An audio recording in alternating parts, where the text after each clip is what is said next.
அயலி, எப்பம்மா வீடெல்லாம் பார்த்து ரெடி பண்ண? நேத்தே தெரிஞ்சவங்க கிட்ட சொல்லி பார்க்க சொல்லிட்டேன் மாமா. ஓஹோ.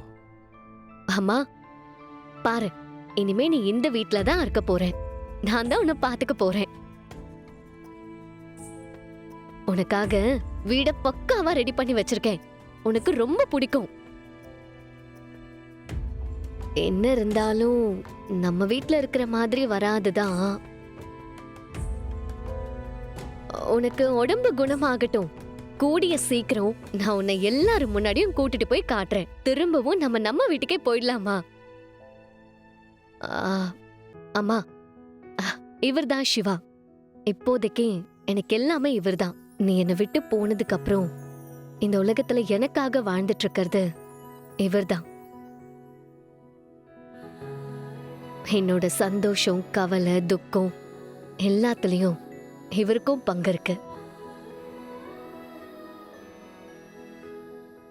சிவா, நான் அர்ச்சனாவை பார்த்துக்கிட்டு இருந்ததுனால அயலிய சரியாவே கவனிக்க முடியலப்பா.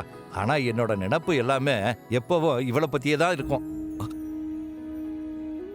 ஆனா இப்போ உன்னை பார்த்ததுக்கு அப்புறம் எனக்கு இவளை பத்தின கவலை கொஞ்சம் குறைஞ்சிருக்கு. அயலிக்கு ஒண்ணுன்னா நீ துணையா இருக்கிறேன்னு நினைக்கும் போது எனக்கு ரொம்ப சந்தோஷமாவும் நிம்மதியாவும் இருக்குப்பா. என்னங்க நீங்க? அயலியை நான் பார்த்துக்காம வேற யார் பார்த்துப்பாங்க? என்ன இருந்தாலும் அயலி என்னோட ஒய்ஃப்.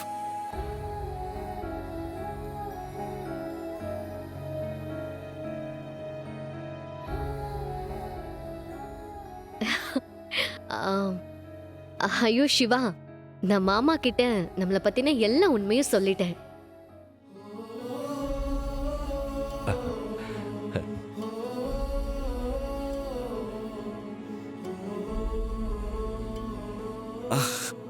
ஆமால, சாரி சார், எனக்கு தெரியாது, அதான் அப்படியே மெயின்டைன் பண்ணிட்டேன்.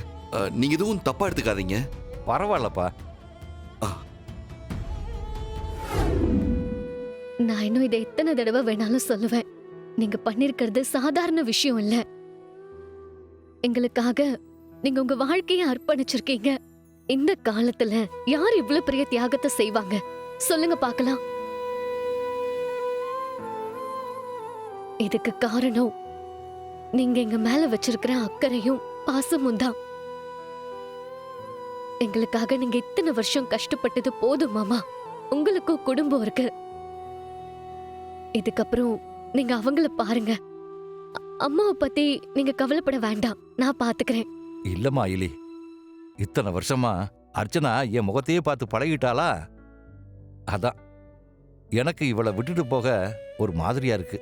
அதனாலதான் மாமா நானும் உங்களை சொல்றேன். தயவு செஞ்சு தப்பா எடுத்துக்காதீங்க. அம்மாவுக்கு பழைய ஞாபகம் வரணும்னு தான் நான் இப்படி சொல்றேன். இது வரைக்கும் அம்மாவுக்கு உங்க முகம் மட்டும் தான் நல்லா ரெஜிஸ்டர் ஆயிருக்கு.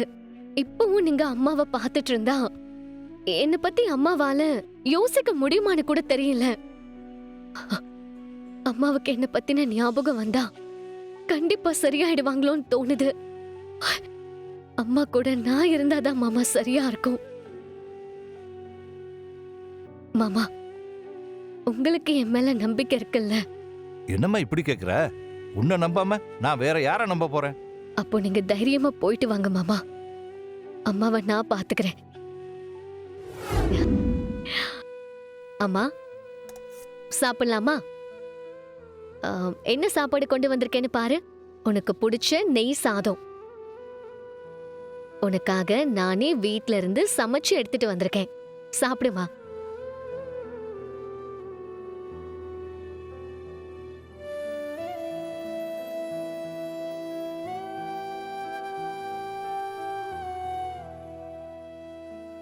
எப்படிமா இருக்கு? சூப்பரா இருக்குல்ல?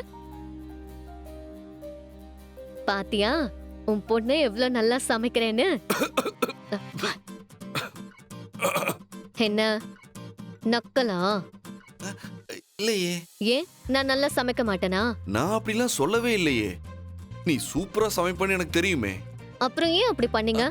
அது யதார்த்தமா வந்துருச்சு. நான் வேணும்லாம் பண்ணல. நீ வேணும் உங்க அம்மா கிட்ட கேட்டு பாரு. என்னம்மா இவரை நம்பலாமா?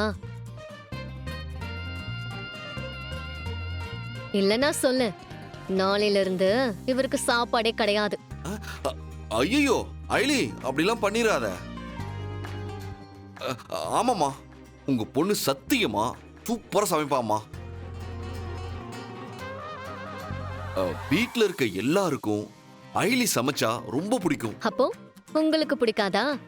அது எல்லாருக்கும்னா நானும் அதுல இருக்கேன்னு தானே அர்த்தம். மா, அப்புறம் ஐலியோட ஃபைட்டு அதுதான் ஹைலைட்டே.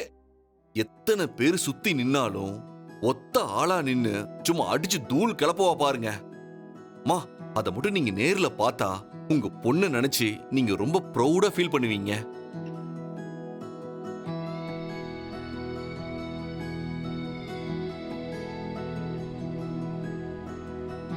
அம்மா, நாங்க பேசுறத கேட்டுட்டு இருக்கியா? என்ன பாருமா. அம்மா, நான் உன் பொண்ணு, உன் அயலி. என்ன பாருமா, என்கிட்ட பேசு. ஏமா என்கிட்ட பேச மாட்டேங்கிற? உண்மையாவே நான் யாருன்னு உனக்கு தெரியலையா? என்கிட்ட பேசுமா. ஐலி ஐலி, ஃப்ரீயா விடு. இப்பதானே அழைச்சிட்டு வந்திருக்கோம். கண்டிப்பா ஒரு நாள் உங்க அம்மாக்கு பழைய ஞாபகம்லாம் வந்து உங்ககிட்ட பேசுவாங்க. அதான் நம்மளும் கூடவே இருக்கோம்ல, பாத்துக்கலாம். நீ ஊட்டு.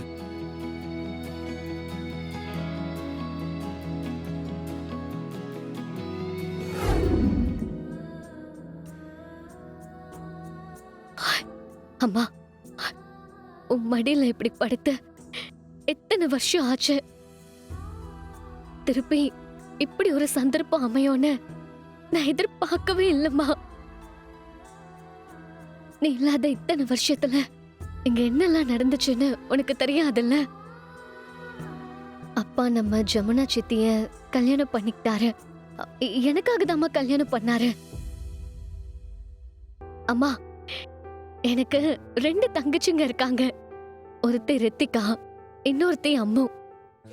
எனக்கு அவங்க 2 பேரையுமே ரொம்ப பிடிக்கும். செல்லம்மா அத்தையும் அங்கதாம்மா இருக்காங்க. தீபு காலேஜ் முடிச்சுட்டு இப்போ வேலைக்கு போயிட்டு இருக்கா. அத்தைக்கும் சரி, சித்திக்கும் சரி, உன் மேல இருக்கிற கோவம் இன்னும் போகலம்மா. அவங்களையும் தப்பு சொல்ல முடியாது.